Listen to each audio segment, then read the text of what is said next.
Thank you very much, Mr. President. I'm told there's, is there a problem with your mic? I'm told there's so many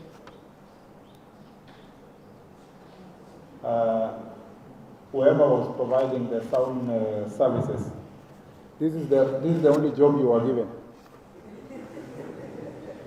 This is the only job you are given. And you failed before all presidents in the house. Are you not worried that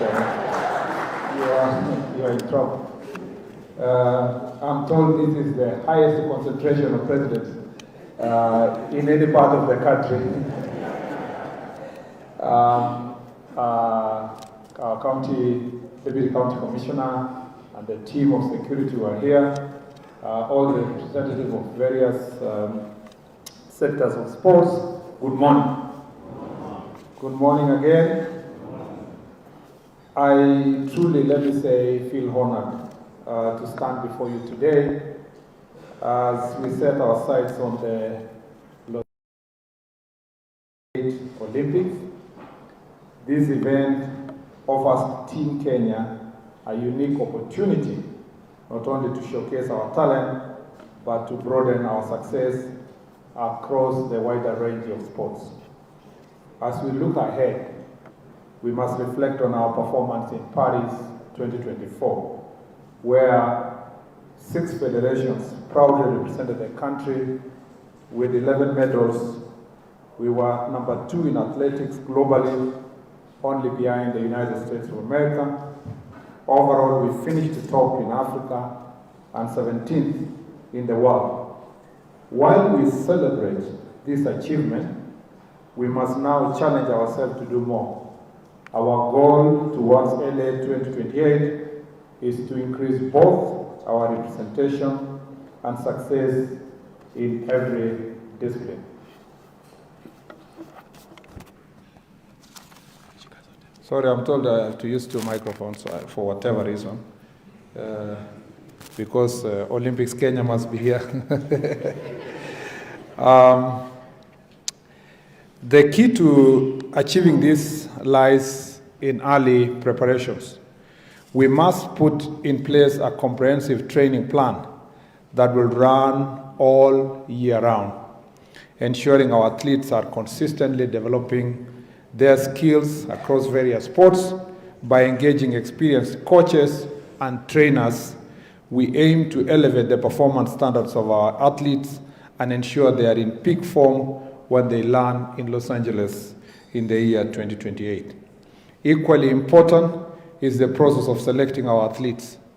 Beginning this process early will give our athletes ample time to prepare and improve. Our selection must be transparent and fair, ensuring every athlete is motivated to push their limits and earn their place. This fairness will foster a spirit of dedication and excellence. We want every athlete to know that hard work and merit will guide their path to the Olympics. We are also prioritizing the health and well-being of our athletes. Physical and mental health are central to a good performance, and we will put in place regular medical checkups, psychological support, and tailored nutrition programs to keep our athletes in peak condition. These initiatives will ensure that when our athletes step onto the world stage, they do so fully prepared and confident in their abilities. In our pursuit of success at LA 2028, one of our major goals is to increase the number of federations that qualify. We will achieve this through awareness and capacity building initiatives. I am extremely, by the way, impressed today to hear that you have 31 federations represented in this very important workshop. And we cannot have 31 federations represented here and only 6 federations were in Paris. The biggest question we must ask ourselves here to start with is, why only this small number was able, 6 federations were in Paris? And what can we do to at least start of the federations will be in LA. And we need to audit the past. And I am extremely impressed. I was told earlier during briefing session, you are starting preparations less than a month after one Olympics, preparing for another Olympics. This is the first. This is extremely important. In these preparations, we need to ask ourselves, how many federations in the past, for the last maybe 60 years, have represented the country? How many of them fell by the wayside, and why? And how can we bring back boxing and the rest who have already been swimming, boxing, that have represented the country in the past? Then we ask ourselves, these many other federations, how come they are in town and they have not been able to qualify to represent us in the Olympics? These kind of questions would really help us to ensure that we will achieve greater success in LA. So we will achieve this through awareness, as I said, and capacity building initiatives. Workshops and seminars will be organized to educate federations on the qualification criteria and help them optimize their training regimes. For the sports that are currently underrepresented, we must pull out all the stops to ensure that they get the resources they need to unlock their potential. There is untapped talent in Kenya among especially what is called less popular sports. And by nurturing it, we shall expand Kenya's impact at the Olympics in 2028. Regional competitions will also play a very critical role in this process. By organizing trials across the country, we will give athletes from all backgrounds the opportunity to showcase their talents.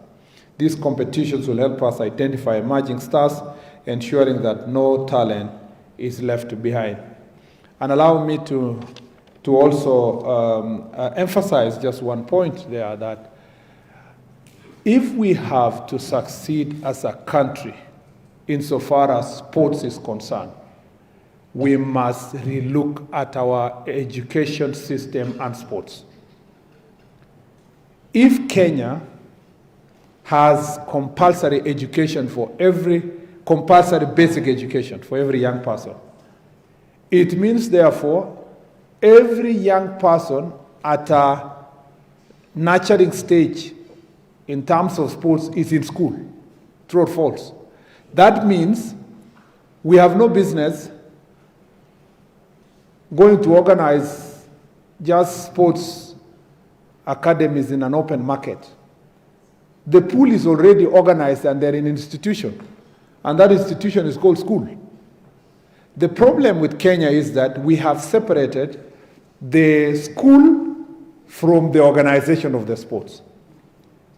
When I was growing up as a young person in the village, we would be told that na ukienda shule uwache mchezo. Yeah?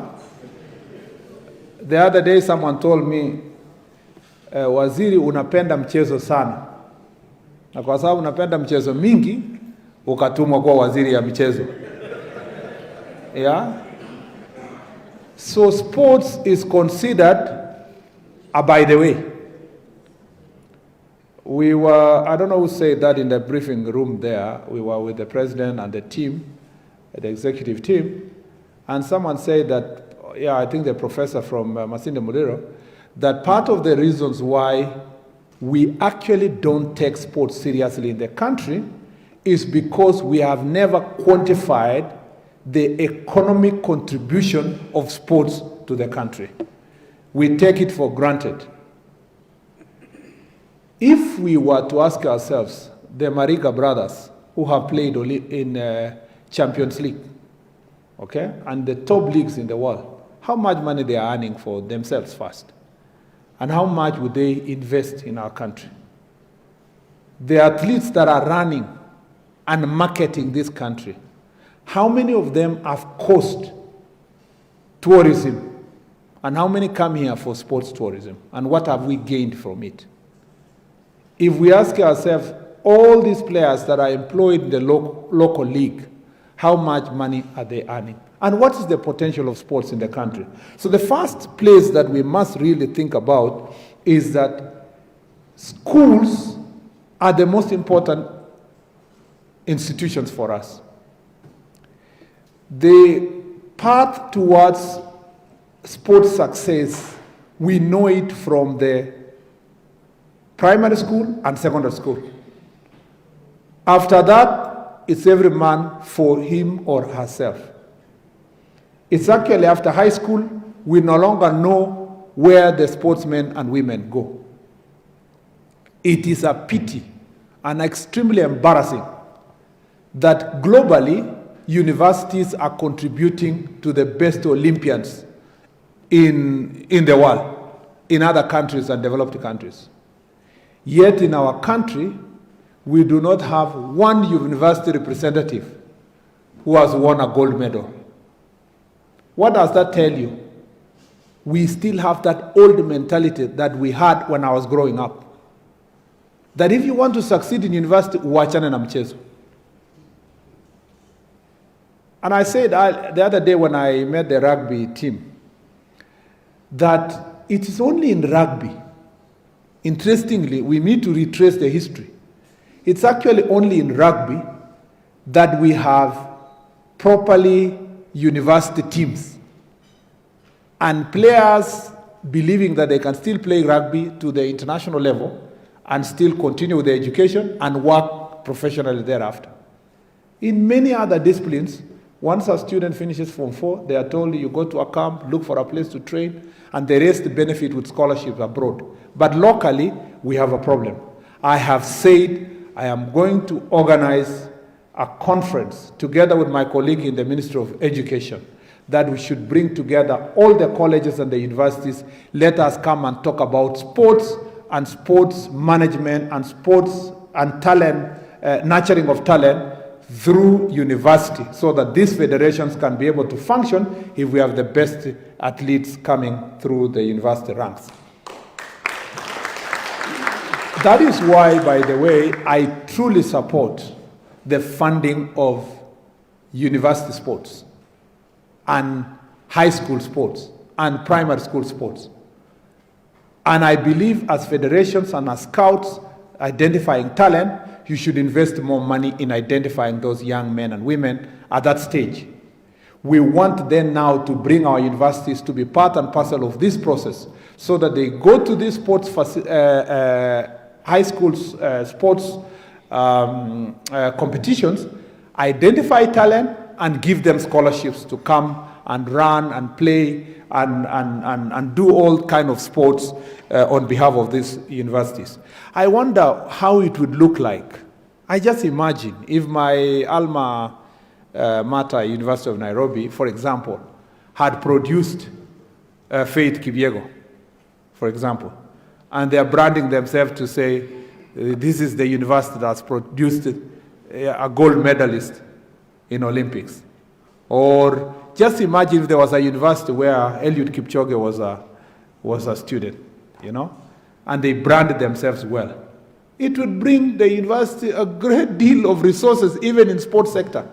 But because we haven't really taken this seriously, I'm sorry for re-emphasizing, my mind as a former university teacher, combined with a sports minister, is telling me that we are joking with the potential that we have in the education sector. So I am just to overemphasize that you as federations have extremely great potential working with the universities and colleges. Ladies and gentlemen, technology plays a key role in today's world. We cannot afford to run or indeed to do any other sport as we did in decades gone by. The world has moved on and we must not be left behind. We must deploy science in our sports development. Data analytics is particularly key in tracking performance and potential. In this respect, we shall work with sports academies to nurture talent and to develop programs specifically focused on identifying and developing young talent. And also, scouting programs will be implemented in schools and communities. This systemic approach will help us build a strong nursery and pipeline of future Olympians, ensuring sustainability. Mentorship is another crucial element in developing young athletes. I challenge you to put in place mentorship programs where established athletes will guide and support emerging talents. This environment of continuous learning and improvement will strengthen our athletes and ensure they are well prepared to take on the world. Alongside these initiatives, the ministry is committed to delivering on our strategic plans to uplift sports and creative economy in Kenya. One such initiative is the Talanta Hela, a program aimed at harnessing talent among youth and turning it into a viable source of income. Through Talanta Hela, we are creating pathways for our young sportsmen and women to transition from amateur ranks to professional careers, ensuring that their talent is not only recognized, but also we are able to monetize. The ministry is also investing in infrastructure, developing new sports facilities and upgrading existing ones to ensure our athletes have world-class environment in which to train and compete. Our goal is to create a vibrant, thriving sports ecosystem that will place Kenya at the forefront of global competition. I'm leaving this meeting now to go and chair another meeting in the ministry that looks at the sports infrastructure. You know, we have recently announced construction of about 30 academies of sports and facilities for that matter. I am going to receive a presentation as to exactly the drawings, the locations, the plan for maintenance. We are also going to look at all these other stalled sports stadia. We want to complete them. And we want to put them in a status where you as federations will know that if you want to train for this, maybe the best place is to go to this county, to this sports facility, and we want to avail these sports facilities. I believe that the era of pending infrastructure, promises about infrastructure will come to an end. But ladies and gentlemen, there is only so much a government can do in building stadia and sports facilities. We should, in 10 years or less, exit government from owning stadia because it is not sustainable. All over the world, stadia are owned by clubs and they are owned by private sector. And that's where you do training, you pay, you train, and they are maintained well. There is no business. In the whole of UK, how many stadiums do you know that government owns? It may only be Wembley. The rest of the good facilities you know are owned by clubs, thriving clubs. Thriving facilities can only be owned by private sector. And therefore, how can that happen? It can only happen if we turn sports to become lucrative, if we monetize sports, if we are able to attract investments in sports. How are we going to attract investment in sports? We must organize the federations. Let me say this for avoidance of doubt, that as a ministry, we want to create a very vibrant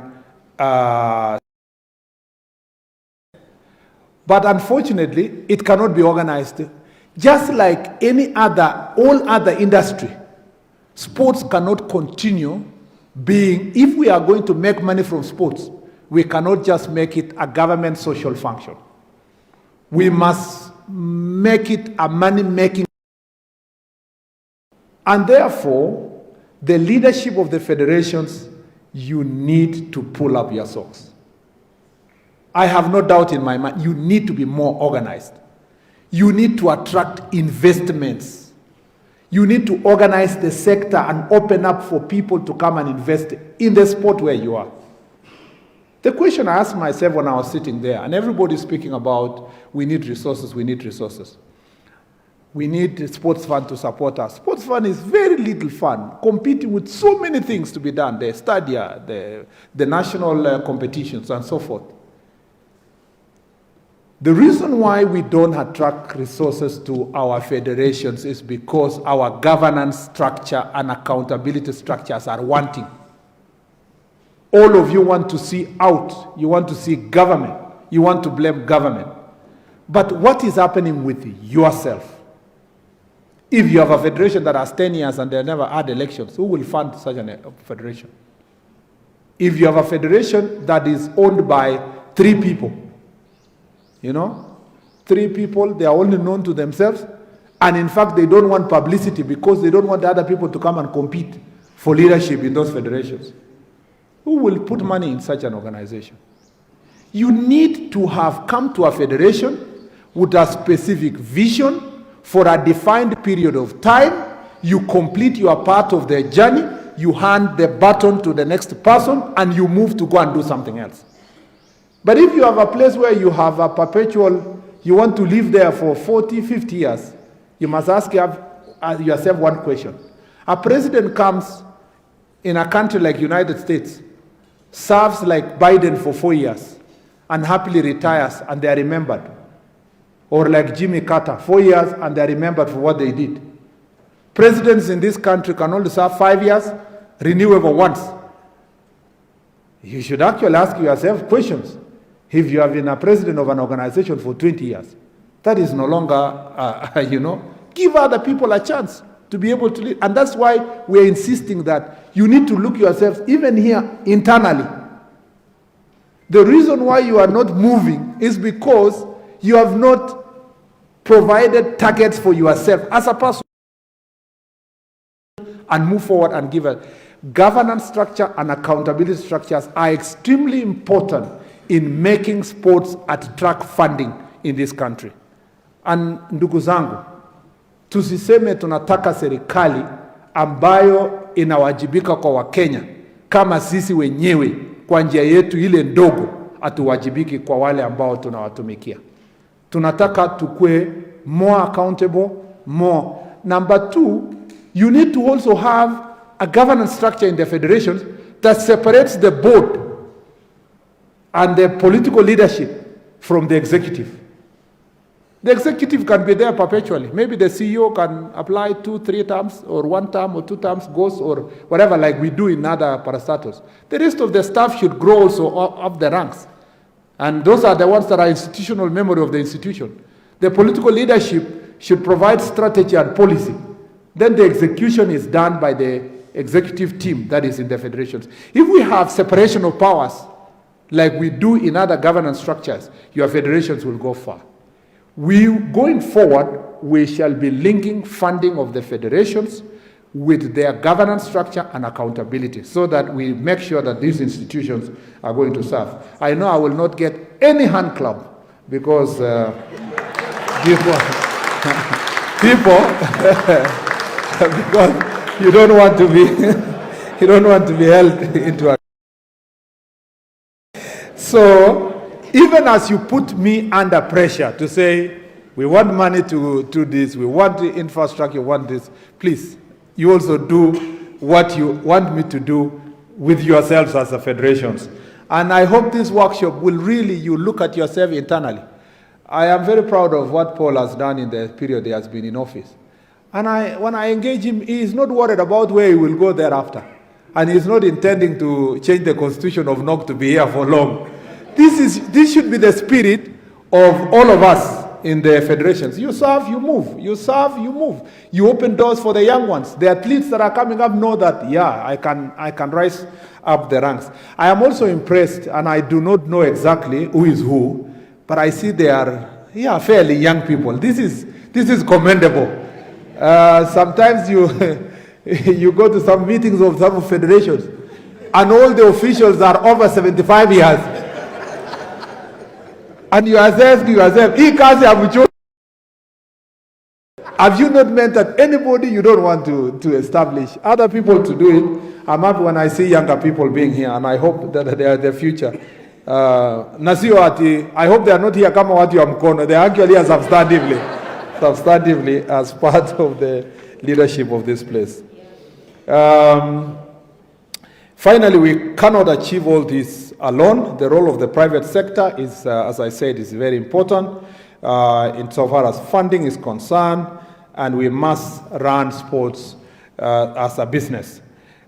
We must also now ask our private sector, and I think I like this idea of calling all of us, all the federations together, and I think, Paul, we can organize another roundtable instead of going to every federation a round table on funding of sports, we can do another round table under NOC with the private sector. We call all of them. With us as federation, we sit down and ask ourselves, what can they do to sponsor various sports and invest? And some of those who are already doing it can also come and account to us what they are doing for different disciplines here and what they expect from us. Can we also just sit there and ask the private sector, why are you not putting money here? Let's see what are some of the pitfalls that we have as ourselves, why they cannot partner with us. And I think things we will do very fast. One is a conference or a symposium on sports with the Ministry of Sports and all the colleges, schools, and the universities that brings together all stakeholders, including our coaches. Then the next is the private sector. Those two things can help us, I think, reorganize ourselves better in terms of what we need to achieve going forward. There are a few other things were raised here. We need to reform the Sports Act.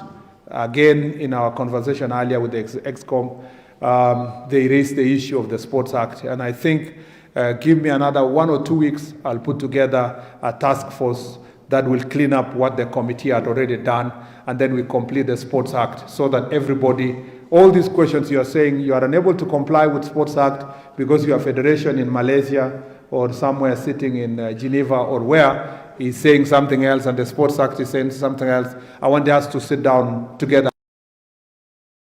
The Sports Act can respond to those international challenges, local challenges, but also the county governments to see what role they can play and how can they work with the federations.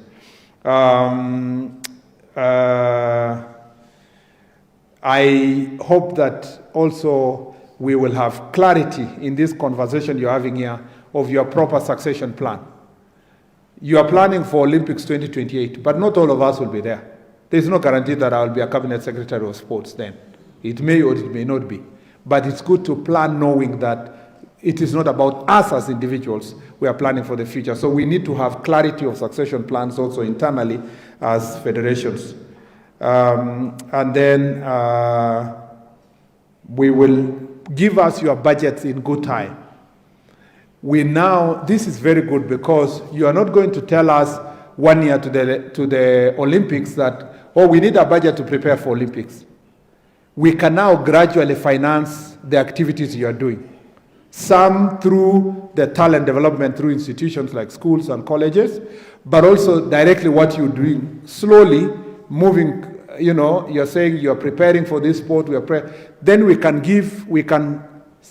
divide the resources fairly to all federations preparing, knowing that we have a target together in 4 years. And like in 2026, waking up and say, or 2027 January and say, we have 2028 to prepare for. And I think I'm very impressed. Budgets in good time. Follow also the guidelines. Before the beginning of the financial year, we have clarity of your calendar. Let's stop this business of 1 week to a tournament. People are running around the ministry. I am told, sometimes when I'm sitting in my office, there are some people who think that I don't know what's happening. Yeah, I'm told in the ministry, all of you as federations have your person there. So they come to around on behalf of your federation. Yeah, and depending on who is fairly connected, your papers can be signed in good time. That behavior must come to an end. I have told the ministry, it will not be one man's decision to decide whether a federation is going to be funded or not. It's going to be a structured team in the ministry. And we are going to establish a proper committee. You bring your papers in good time, and the minister will have, the cabinet secretary must have a picture of what programs are we going to fund. When your papers arrive, we know that we already approved your budget to this direction, and you are going for an international event. This amount we give you in good time, how much we are going to fund, so that you can raise the balance from development partners or private sector, whoever. We will not have the last minute business of people coming to sleep in Talanda headquarters to put pressure on us so that they can travel. I was so embarrassed the other day that some people went to sleep in the airport and they knew that we hadn't completed their papers. We shouldn't have that situation in the country anymore. Let's have properly structured ways of making sure that these federations are being supported. And this is for your good, you know. You don't have to be connected to go for a national event. We should be able to know it in good time and support it and finance it. You have your connections in the ministry. But unfortunately, we must, even us in the ministry now, must be more transparent than we have been in the past. The last thing I'll say is that on the doping issue, someone raised the issue of the budget of the doping, of our anti-doping agency. That issue is being sorted by the ministry. It is nothing to worry you. We are going to finance fully the anti-doping agency to continue its functions, and I'm going to hold a meeting with them to make sure that we have already spoken to the Minister of Finance and His Excellency the President with Lord Sebastian Coe, and there are certain commitments also he did in the athletic sector, and we are going to make sure that this is an answer to all sports. So anti-doping agency is going to be financed in good time. What you saw in the newspaper should not scare you in any way. Lastly, dispute resolution in your agencies. Again, I agree with Paul that said that your president that said that you must do quick resolution of disputes, and don't use our athletes as your shield. Yeah, don't insist. I see some people, when I tell them you must do your elections, they say if you ban us, they quickly run to banning. I don't know why. The quick thing is if you ban us or you interfere with us, then Kenya will be banned and sports will not go on. We will not allow those kinds of threats and intimidation. Yeah. You need to organize yourselves, finish your resolution. I'm happy that I had a conversation with FKF and they are represented here, and they agreed to do the elections. And we are not going to allow you to go back. You must do your elections. Yeah. The other federations, you must do your elections. Some have told me, give me a short time. We are revising our constitution in line with also the Sports Act, and we are revising our acts. That is okay. We'll agree together on the timelines. But eventually, let's give ourselves, I will be issuing a certain timeline for everybody to say, this is the period of compliance for everybody. Then we can walk together this journey to ensure that we succeed as a ministry. Otherwise, that is what happens when a new sheriff comes to town. But like I keep telling people in the ministry, I know some people will say, tumeona wengine kama hawa. Watasema, si tumekuwa hapa for 20 years. Mawaziri wanakuja wanapiga kelele. Baada ya mwezi 3 wako kwa mfuko. I do not want to be that waziri. Yeah? So the things I have set myself to do, we must do it together. And we do not have to fight to do things. I don't know why people think that it should be like, at least my leadership style is not to the extent that I should be, shouting at you and saying, oh yeah, in public and berating people before camera so that it looks like I'm working.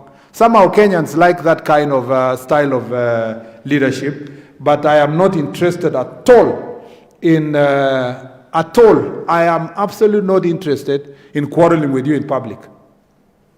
I can quietly exit you without even you knowing. Yeah? I'm a lawyer. Why should I be quarreling around?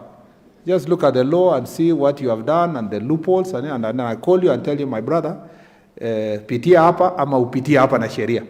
We don't have to have these things of embarrassing people in public. By the way, in my last ministry, in the roads and transport, there are so many people, we send them home in a number of the roads agencies because either they didn't have papers, they were implicated in corruption, they were whatever, but I didn't need to take credit for it. It's not one of those things you wanted to be very, all the time shout about it. What you take credit for is how many roads we do, how many stadiums, how many things we need to do. Everything possible to make sure that sports takes its position as a negative here. You guys have done a fantastic job.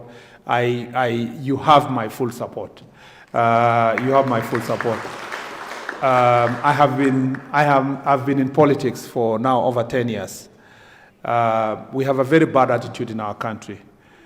Sometimes people when they see a glass, they focus on the half empty instead of half full. And so criticism is in the lips of so many people. They don't even ask themselves, what has this federation achieved? Or what has this sector achieved in sports?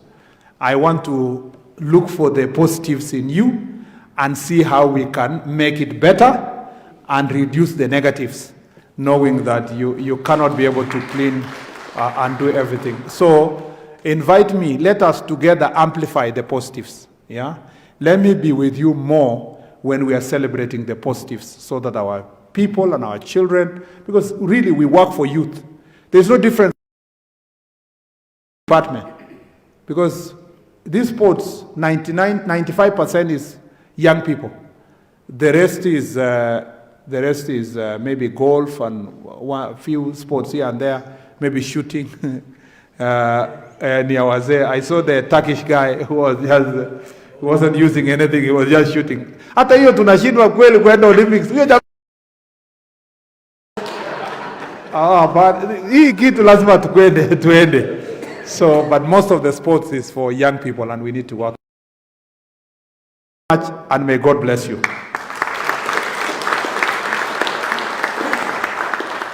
Since this is my first day being here, can I be allowed another 10 minutes to take one or two questions or comments, from yourself, if there are any? You're taking my job. Okay, sorry. No, I'm the one who is offering myself. Thank you very much. No, Yeah. Yeah, you definitely should say that's request granted. So that was amazing, right? And one of the things that each federation stood here and spoke about for the 6 federations that qualified for the Olympic Games, I think the CS has also spoken about it, and I was looking at everybody's face just going like, okay, that's nice. It's infrastructure, by the way. Every federation that came here, spoke about infrastructure, and it's nice that you got to address that. So we will take pressing. Okay, let me make it brief. So the 3 hands that are up for now. We'll start. Let me start here. So a question, a comment would be better, or a recommendation as opposed to a question. Question is, no. Question is better.